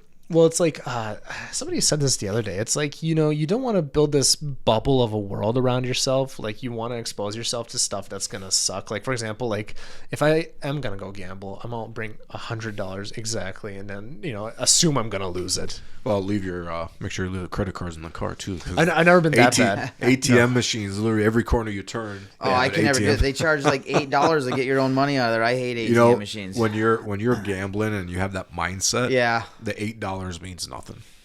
Yeah, that's the only machine that you win on, or lose, whatever way you look at it. Yeah, but no, that's one of those. I never got into using it. I would never use a credit card on one of those. That's just that's when you have a problem. You probably should take a step back and say, all right. So speaking of that, then this is your first time on a track at the Rock Falls, or Correct. are you okay? So now, have you been bitten by that bug? Is that going to be a hobby for you now? Or? It definitely, if it wasn't for changing careers, I would have been at every single event at BIR. Brainerd, I would have been there. Yes. If you only street race and never been to the track, I urge you to go to the track. There's no nerves of, all right, let me check my rear view mirror. Is there, where's that? Where's this? You know what I mean? Yep. It's, you get on the track, They reel you in. Here's the lights, and off you go, and it's fun. And you're more of a competition with yourself, trying to beat your time. At least that's the way I was when I was Yeah, there. no. Some people maybe get nervous or think they don't want to go there because there's gonna be people faster than you there or whatever. Well, I've noticed that it doesn't really. No, and there's gonna be people faster, but there's also gonna be people slower than you. Yep. It's and no one judges. No one's gonna come up to your car and say, "Dude, you're slow. Get off." Don't Everyone's there to have a good time. It's just there's no. When you go out street racing, especially if you have a career, you have a family, kids, you have a lot to lose and nothing to gain. And when I go out, I rarely do any type of street racing. I'm there because of the club, and I like to meet people. Hey, thanks for coming out, and so on. Have I done it? Maybe a few times, but I always look at it as I've got 3 daughters, right? I've got my wife, I've got a career. If I get caught, right, there's your license is gone for a year. That means I lose my job because you have to have a license, right? Mm-hmm. My car gets impounded. And now I've got to hire a lawyer that's going to cost thousands upon thousands of dollars. It's just there's too much there to lose for what? Just to get hey, I beat you, But I get it. I get it why people do it. I wish they would open a track here. I think that if Minnesota was smart, I think they would open a track in the Twin Cities. I think it's a huge moneymaker. Mm-hmm. Every time I talk to state troopers or cops, I have a couple of friends that work in the Rosemount PD, and take it to the track, build one. Right. The track is hour and a half away. The track is 3 hours away. Build one. It's not easy to just hop in your car and drive an hour and a half. Mm-hmm. Now you've got to let your car rest if you don't have a trailer to pull it on. You got to make a day of it. You can't just go and come back. That's my response every time. Build one. Mm-hmm. Build one. And you build one. I guarantee they build one in the Twin Cities. It's game over for, Eau Claire and Brainerd. Mm-hmm. It'll be packed every single weekend. Why not? Right. Yeah, it would be awesome. I know that Michael Morgan was trying to do that for some time, but just roadblock after roadblock, city after city. So there was... Actually, I'm gonna have Michael Morgan on here next week, and we're probably gonna touch on this. But I think there was 3 or 4 bids around not the Twin Cities area, but closer. Well, I heard Egan had one a year and a half or 2 years ago, and it fell through. Yeah, there was just a bunch of these that were just getting teed up, and there was one that was even supported by somebody who was very wealthy, just trying to make it happen. But it just sucks when it gets shut down, and but I feel like seeing it from a non-car person perspective, they're probably all wondering why our city. Well, it's easy. I mean, I get it. 10 years ago, you ask for a track, it's not enough car scene. Fair enough to do it right. Now, I mean, from 2018 to 2023, I've seen the difference between the car scene in 2018 and now. It has exploded. Exploded. The car scene is here. It reminds me of Texas days. In Houston, when I grew up, it was every single weekend. We were out. There were so many spots we used to go to. Granted, Houston is a year-round thing, but... And they also have 9 million people. They have 9 million people. Well, yeah, that helps. But, it's... The car scene now reminds me a lot of that. Going to a meet and seeing, 100 cars there. It wasn't like that. I get it 10 years ago, but now it makes sense. It would be a huge money generator for the whatever city or the state. Just as a safety aspect too. I mean, we do a lot of things that don't make sense to idiot-proof the world, right? So why not let's throw a track in and get these people off the street and onto a track? It seems like that would make sense just for a safety aspect. But too. It doesn't even have to be in the cities is the thing. Yeah, it could be just outside. Go out to Farmington. Farmington is only 25 minutes from the cities. Go out to Farmington. Go out to, wherever you want to go outside the cities. Make the drive 20, 30 minutes. Elko Newmarket. Make that into a real track. Right. Make it a 20, 30-minute drive from the cities to wherever the track is. I guarantee every weekend it'll be packed. Yep. It'll get to the point where people will start driving to Eau Claire and Brainerd because they can't get a run-in. Yeah, man, it's a lot easier said than done. Unfortunately, it just you would think it would be easy, but there's just so much freaking red tape. It's that's the frustrating part. I would love to. That's a good topic to talk about with Michael for next most week. tracks aren't high-end facilities. I mean, to build one is going to cost some money, but they're not insane. It's just it's going to be getting the people to agree to it. I think if we start a petition and see how many signatures we can get, because I think that it comes down to money. Congress and any politician, they can care less about our feelings. I think it's more so of a the money. local level when it comes to that. Like I think like city ordinances and the people involved in those. That's what I'm saying is Yeah. take it out to where there's a lot of farmland yeah. and just do it that way. Rock Falls is a great example. You drive into the city, there's everything, and literally it's 10-minute from our hotel to where Rock Falls is, and there's nothing around it. And there's a lot of land here that I've seen that can easily put a trek. All right. Well, after this episode, I will be launching the Monoxide Bribery Fund, and then we're gonna... I think if we start a petition, it'd be pretty cool to see how many people would sign it, and then give it to your guy next week to see if that's enough to at least raise some eyebrows. Yeah.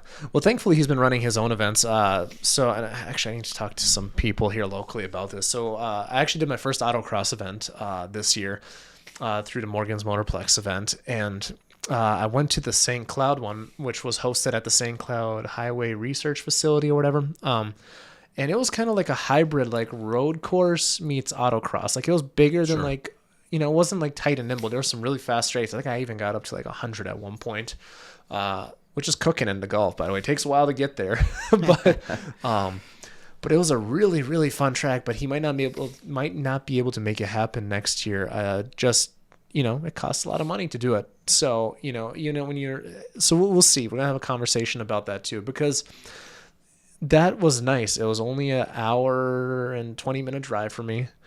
And it was a great track, got that, scratch that itch, but not everybody can go up to Brainerd. Right. It's a stretch. I mean, if you're closer to the north side of cities, okay, maybe, it's an hour and a half, maybe 2. Brainerd? Yeah. No, Brainerd, you're talking from where I live, 2.5 hour drive. Okay. Yeah. Which, I mean, that's tough. And it varies all. I mean, think about, coming from the other side of town. It's not just the drive. It's packing up. All right, we're gonna be there for the day. We're not gonna be able to just hop in and come back 30 minutes, be home, and it's an event. I mean, you really have to plan for it and make it a whole day. Mm-hmm. Well, let's put it this way: there's not a very big spectator structure with that, right? Because like it's one thing if you and I want to go get a trailer, we'll go up there for a weekend. There'll be like 3 or 4 of us in a car. Great, but ultimately, and maybe that will help financially. I mean, Brainerd, I'm guessing, is doing all right. But if you had somebody closer to the city that was, 30, 45 minutes at most away, it's a lot easier to get spectators out there. Like, for example, we have, what is it, Rallycross or whatever. I think it's in Pine City, which is like maybe an hour north of the cities. You're able to get a lot more spectators for that. Granted, it's a cheap event or whatever. Well, I mean, Brainerd has been open for how long? They're doing fine in a small city. I mean, imagine if they were 30 minutes away. I mean, forget about it. Yeah.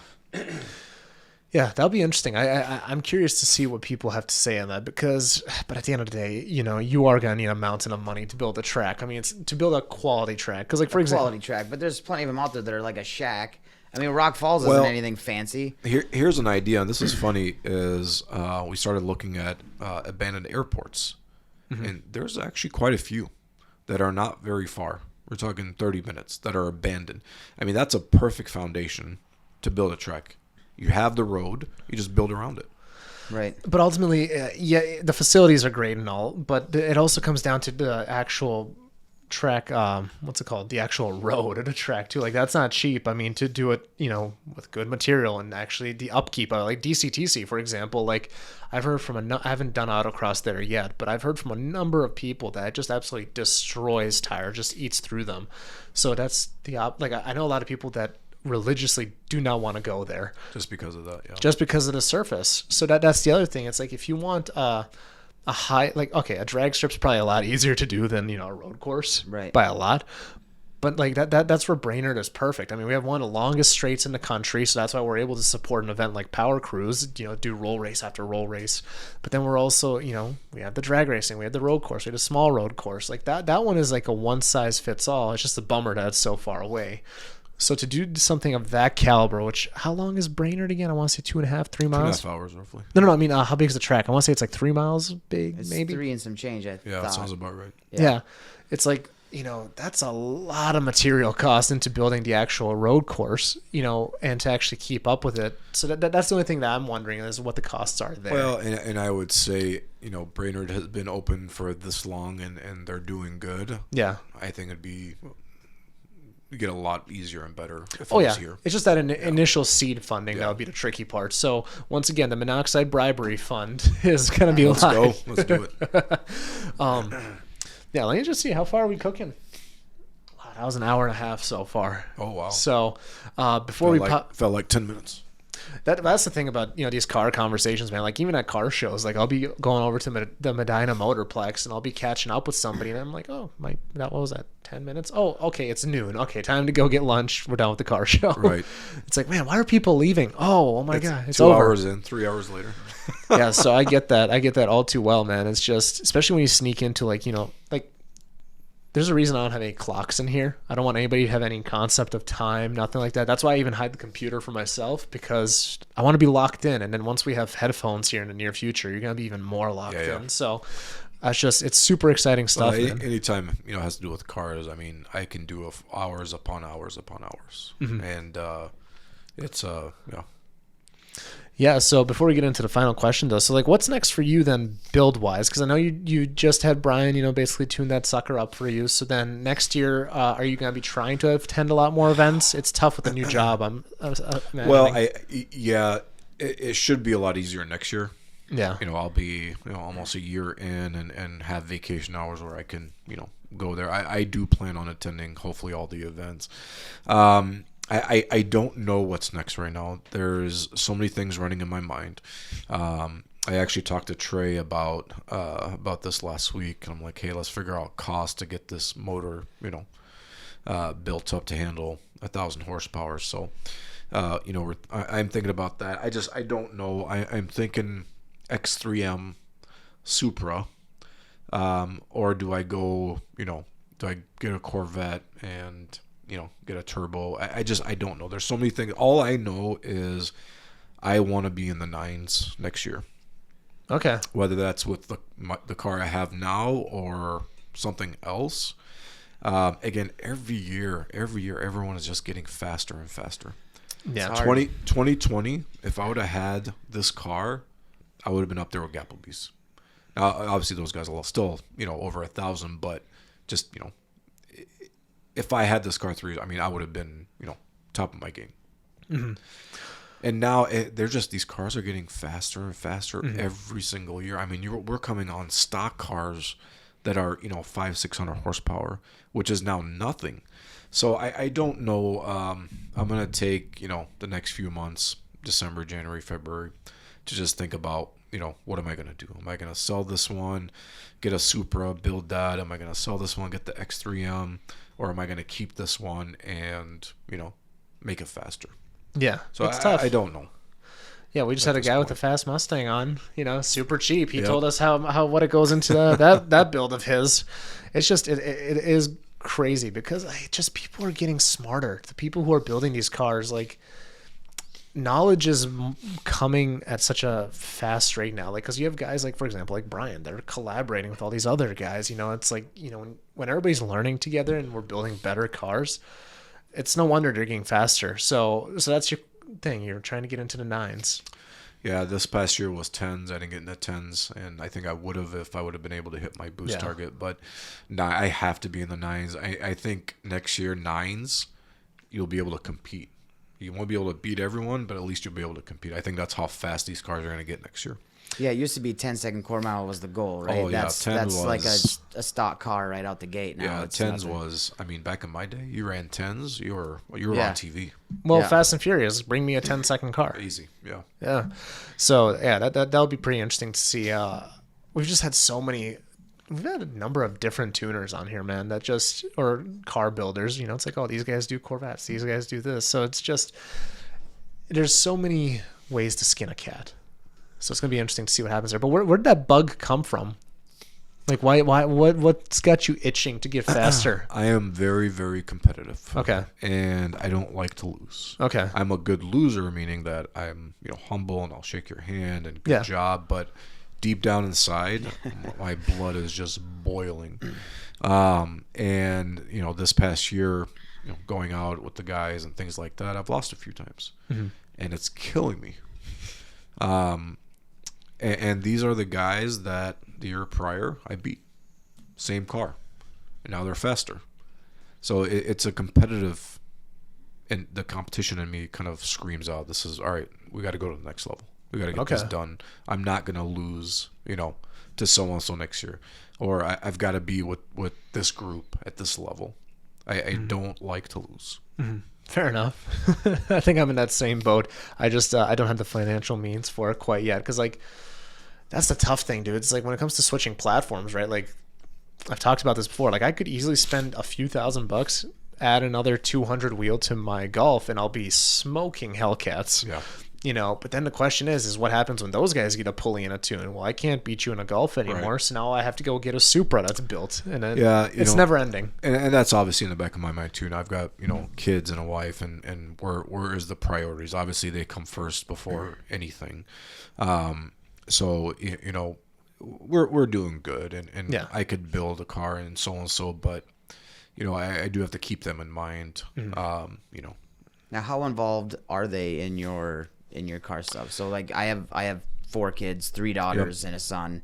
My wife, she has a car. Like we do a lot of this together. So do they go to car meets with you? Yep, it's car meets. No, if we're talking obviously night thing, no. But events, day events, absolutely, yeah. Michaela, who is 10, she is my oldest. Stephanie, who is 8, my middle child, and then Gabrielle is my youngest, 5 years old. And anytime I am outside cleaning the car, I mean, they are on top of it. They'll go into my trunk, get the towels, they'll help me, clean, do this, do that. What can I help with? I want to help you. They get in the car, they have a thing that they do where they, do a 3, 2, 1 countdown. And I'm supposed to hit boost as I do it, and they start screaming. I mean, it's they're involved as much as they should be as kids. Yep. My wife is, and everyone's going to say this about their wife, but I have the best wife in the world, and I'll fight anyone who says otherwise. I'd be interested in that because I've seen a lot of car enthusiasts' wives over the years, and I very few are even in the same league as Mallory.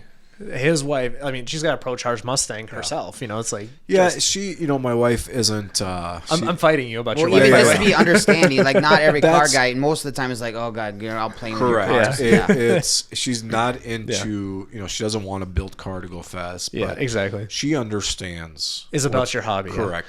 Yeah. She's not gonna. Hey, I'm gonna go out. She's not the again. Right. What about? She's not like that. Dude, have fun. Go out, have fun. I got you. Were you there on that cruise or whatever where that guy had to go home because of his wife or fiance? Oh, I've seen it. I don't remember that. I think it was. Yeah, I remember that one. But it happens all the time. It does. That's why I'm asking. I've seen it happen in front of my face, and I'm just scratching my head. Like, a marriage is a partnership, right? Mm-hmm. You become one. Mm-hmm. So whatever you do to yourself, you're doing to the other. Mm-hmm. That's what I believe in. My Christian faith believes in that. That's you become one when you become married. So when I hear stuff like that, I'm just like, I got to ask the wife. Really ask? Yeah. Or shouldn't you just let her know? Inform, yeah. Right. Hey, guys we're going to go out tonight. Do we have anything? Nope. No, we don't got anything. You free? Yep, I'm free. Let's, that sort of thing. We have a mutual understanding.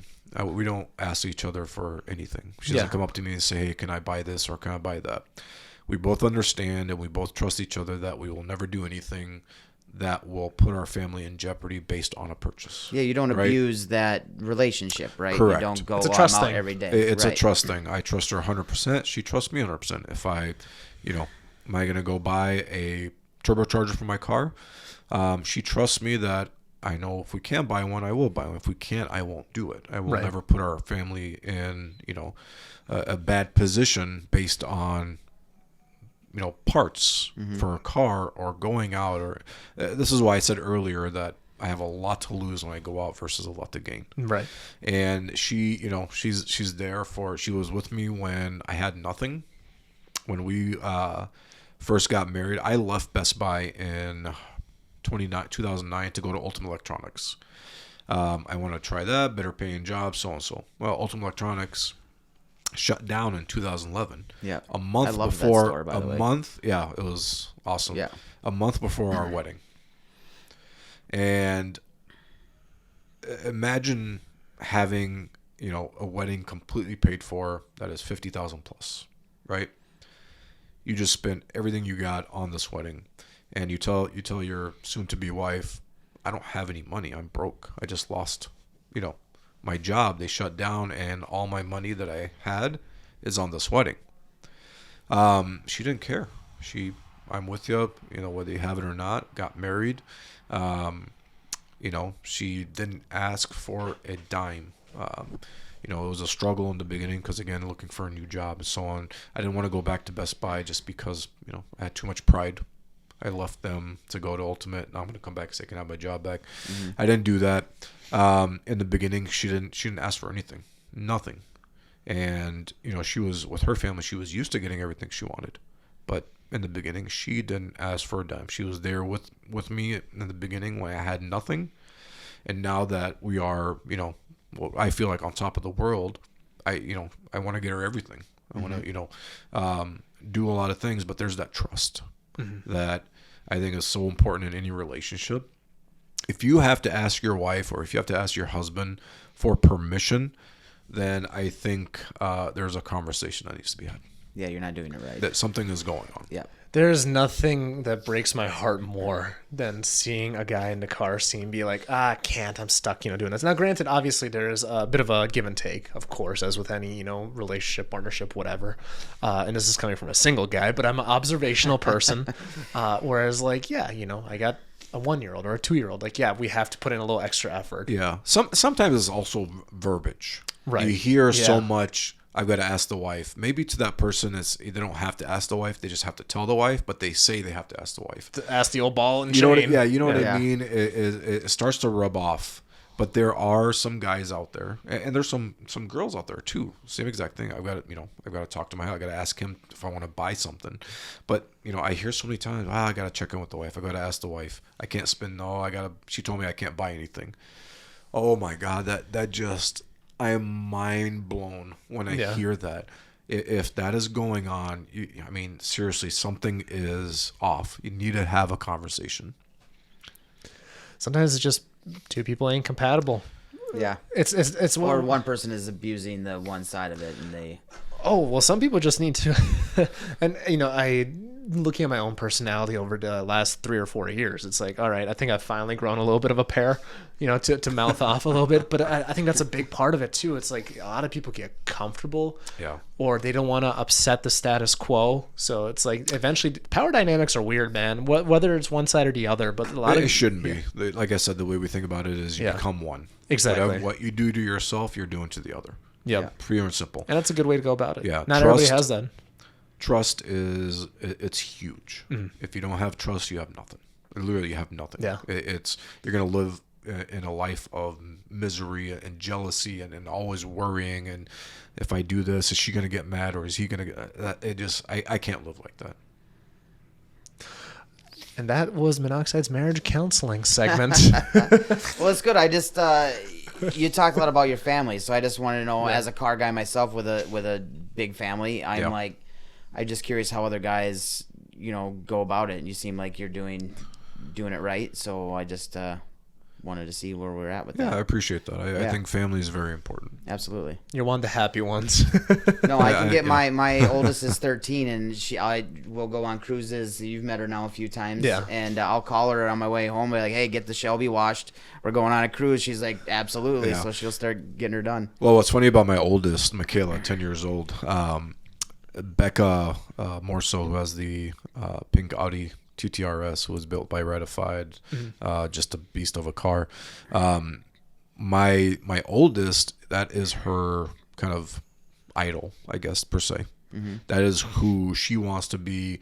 That is who she, she looks after. She, when she found out that the Rock Falls event that we had, when she found out she was there or going to be there, she wouldn't talk to me for days because, I didn't take her with me. Yeah. And ended up getting her a shirt with, Becca's name and car on the back that anytime you're over my house, I mean, that's what she wears. That's super cool. So That's awesome. she doesn't want a BMW anymore. She wants the Audi. So that kind of broke my heart a little bit, but so that's what she wants. That's what she wants. All repping the same brand at the end of the day. Pretty much same flag. Yeah, man. And she's got some cool merch too. I remember seeing her. I'd love to have her, because like her and her husband raced together, I think, right? Yeah. I'd love to have them on at some point. I should talk to Rad, see if we can set something up there. But yeah, no, that's a fast freaking Audi, dude. I think, didn't it get whacked a few weeks ago by a truck, I think it was, on the Over track? the summer, yeah. Oh, yeah, that was earlier on then. Yeah, basically, I don't know if you saw the video, but the guy like lost control or whatever on the drag strip, whacked her, What's funny is, this kind of speaks her personality, who she is. I don't even think she cared about her car. If you watch the video, the moment that car stopped, she was jumped out to go check on Yeah, him. she ran out and checked on the guy. Right. That's something you see a lot in the community. That's when I say I want good people around me. Yeah. That's the stuff that I'm talking about. Yeah, exactly. Yeah, dude, it's actually really incredible to see how tight the racing scene is, at least in some, I'd say in most parts of the country. I feel like when you look at social media, it's a lot worse than it really is. I think a lot more people are closer. Of course. Yeah. Of course. Yeah, but that's just the nature of the beast. But it's really cool watching like shops help each other out, or people like, oh man, I just broke this on a track, come help me out. So That's the car community that we all love. That's the one car that we want to community, keep yeah. alive. that's the one that Grandpappy raised me to believe. Right. Yeah. Well, Dan, do you want to drop the usual 3? Sure. So at the end of every show, we like to ask our guest a question. If you could have unlimited budget, you could pick 3 cars: a track car, a daily, and a show car. What would those cars be? Ooh. Unlimited imagination. So Money is not Not a problem. Swaps are okay. Whatever you can imagine. Holy cow. and I gave you 48 hours extra time to think on this one, so let's see what happens. You know what's funny is that I still contemplating on the show car. My track car, and this is something that I've been in love with since I was a kid, is a Ferrari F50. And I have not, if someone has done this, I have not seen it. I would get a Ferrari F50 with a big V12, and I would twin turbo it. Now they've twin turboed F40s, and those things are monsters, but I have not seen an F50 twin turbo. That would be my track car. Fully built V12 twin turbo, everything you could throw at it. I think that would be just a killer car, whether you want to take it on the drag strip or Corsa. Yeah. I wonder why that is. I'm pretty sure it's just how rare the F50s were. That they're valued so high that putting twin turbos is just a waste of money. More than an F40 though? I feel like the F40 is just like the number one kid right now. No, I would say the F40 when that first came out, it was the car to get, and I think more so than the F50 that a lot of people got the F40. Yeah, it's You just don't see F50s. Fair. Yeah, you see F40s, but you just don't see F50s. What color would you do? Would you do I red? would stick with red. Yeah, Red. you got to go red with the F50. I feel like that's a Ferrari for sure. Like some people pick different color. If it's a Ferrari, it's got to be the red, right? Yeah, it has to. Yeah, Yeah. you can't go any other color than red. All right, so daily. Daily, I would actually, I'm not sure if you guys have heard of this, Rezvani. Oh would yeah, do I've heard the- many bad things about them. Have you? Yeah. I would do the Rezvani tank. Yeah, with the the Hamilton Hellcat collection motor. was bitching about his. He got rid of that thing. He hated that thing so much. Well, based on what I see, bulletproof. It's just a Yeah. awesome vehicle from the looks of it. The door handles are electrified. Oh, wow. So you can turn it on. Someone tries to run up to your car, you grab the handle and it electrocutes their hand. You have a smoke screen. If there's a riot, you can, disappear with the smoke. Loud horn. Blinding Definitely needed in lights. Minnesota, by the way, with all our riots. Yeah. Yeah. All-wheel drive, and you get the option of putting the Hellcat in there. and 1,000 horsepower Hellcat motor. So they tune it for you. I think $300,000 for it. Mm-hmm. So I mean, I would love to just, roll around in the Twin Cities in that thing. 300K for something that doesn't seem unreasonable. It doesn't. I mean, the car itself seems unreasonable, but that doesn't seem like an outrageous price. Yeah, I would. If you've never seen it, look it up. I mean, it looks badass. Yeah. They even have the Hercules as well, which is a 6x6. Mm-hmm. And I think that one's like $580. But I would definitely do that as my daily. Cool. How cool would that be? Just rolling on the highway going to work and that that sort of thing. Yeah, I'm going to fact check that after the fact. I was wondering what that rattling was, by the way. I was like, man, that airplane's getting awful close. Okay, it was a train. We're good. I'm going to double check that was Hamilton Collection's car, because he had one car. I think it was a Resvania. He just had an awful experience with, but I'm going to double check on that now, because now I'm doubting myself. Yeah, I'm not sure. I mean, I haven't read reviews. But it's crazy. I've built one myself online. Yeah. And Well, we have an unlimited budget, right? So you could get the extended warranty.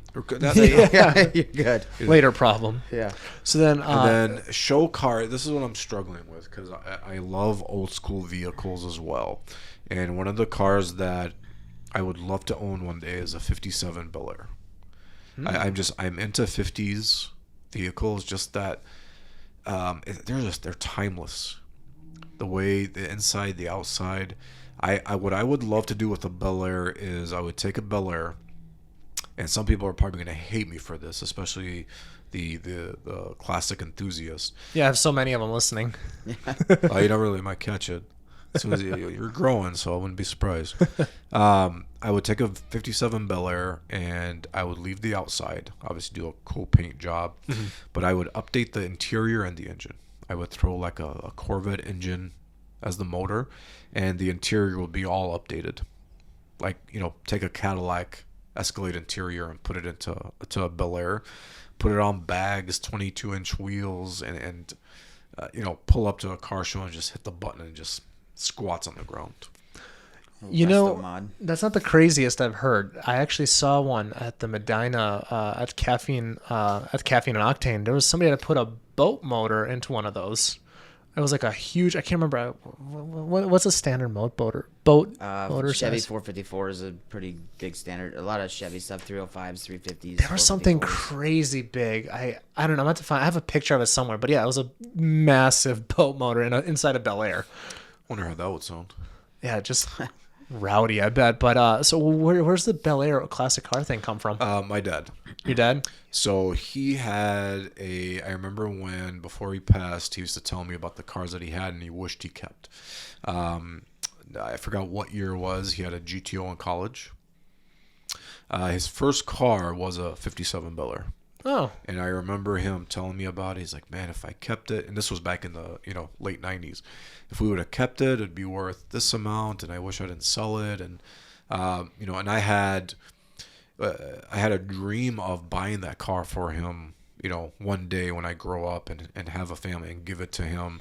Obviously can't do that, but that was and it just always stuck with me. Mm-hmm. Okay. Taking something like that and kind of updating it, the interior, but also, just keeping the body original, putting bags on it, and just, I love the bags, you roll up and it just squats on the ground. Yeah. Mm-hmm. Fair enough. That'd have been a good one to take to Porky's. Easy. Yeah. Yes. Well, sweet. On that note, coming up on 2 hours. So that was, like I said, man, time flies. But first of all, let's see. I forgot how to wrap up these shows. It's been a few. Where do people get a hold of you? Oh, that's right. Yeah. Where do people get a hold of you? Yeah. So at Motorworks BMW, I'd love to help you out. If you're a car enthusiast, come see me. You don't have to worry about the whole upselling or am I going to do just comes. I take care of anybody that's a car enthusiast. I take care of everyone. But if you're a car enthusiast, come see me. I'd love to help you out and have a little fun. You can give me a call at 952-460-0328. First time someone's dropped a number. What's that? First time someone's dropped a number. Call me. I don't, for me, it's call me, let's chat, let's have a good time. Whatever car you want to test drive, let's do it. Be more than happy to help you out. And then Deutsche Car Club on Facebook. Correct. Deutsche Car Club on Facebook, Deutsche Car Club on Instagram as well. You can also check out our YouTube channel. Just type in Deutsche Car Club. We've got about 6 or 7 videos on there from this past summer. It's going to be a little quiet, now with the winter time, everyone, cars in storage. So we'll ramp back up again. Hopefully it will be the first episode we'll be back at Eau Claire. That'll be pretty sweet. At the Rock Falls event. Are you guys on Community yet? I am. I haven't been on there yet a lot. It's getting better. Is it? The first when they first came out, it was a little tough. Yeah. Oh, we've made it known. I remember. Dan Balto was in the room right next door, and I was doing my podcast with Asa Gladstein, and I was doing a very honest review of the rally we were on, and he heard everything. But that's the thing. Like I've growing pains. Well, yeah, absolutely, and I'm very excited. This week, there's a lot of exciting news. I forgot to update you. I'll tell you after the show. But what's it called? What's coming is very exciting. I'm excited to be a part of. So that's why I was just asking, because like right now, it's about to start ramping up like crazy on that app. I'm excited. It's gonna be great for event hosting. Be awesome. Yeah, so that's the only reason I was just kind of curious. Dan's pretty good at taking constructive criticism too, so he's. Well, you also have to be good at it too. Well, like, I don't even think it's his fault. I mean, it's just. No. It's an app that you have to put work into, and it's any app that you first start, you have to there's growing pains. Yeah. You have to learn from the mistakes, you learn from the issues, and you just keep building on it.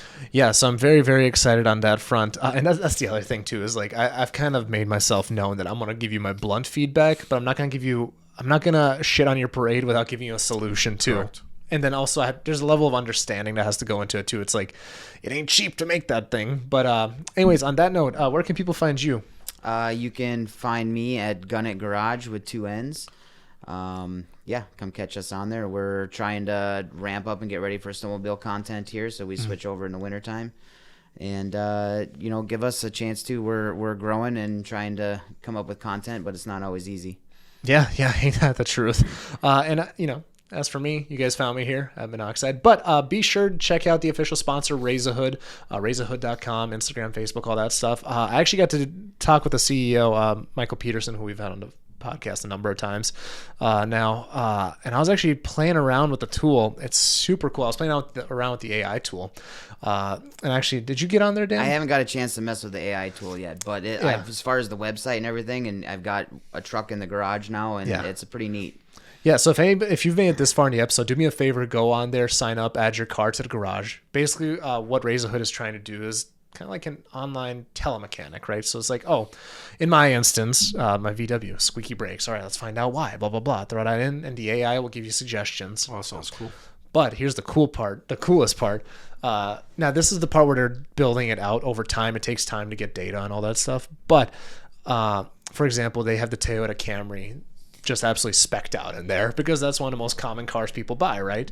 So it's like you're able to put in your problem, and then honestly, I can't even explain it, but if you have a good daily driver, throw it in the garage, mess around with the AI, razorhood.com. If you're one of those people that goes and you've got a problem, right, and you go to a website to do a contact us, and they have that little chat box, and you would much rather do that to resolve your Amazon does it now too. You don't call into a number, you do whatever. Yeah. If that's your kind of style, go check out Razorhood. You can go in there and chat away, figure out your stuff, car problems you got. Yeah, it's a good starting point. So at some point, I will have more of an official ad, but this is my first time trying to do it because they are the official sponsors, so I'm getting better at that. But on that note, thank you for everybody for tuning in, and please be sure to share the show, and we'll see you next time. Thank you for coming on, Steven. Thank you for your existence, Dan. See you all next time.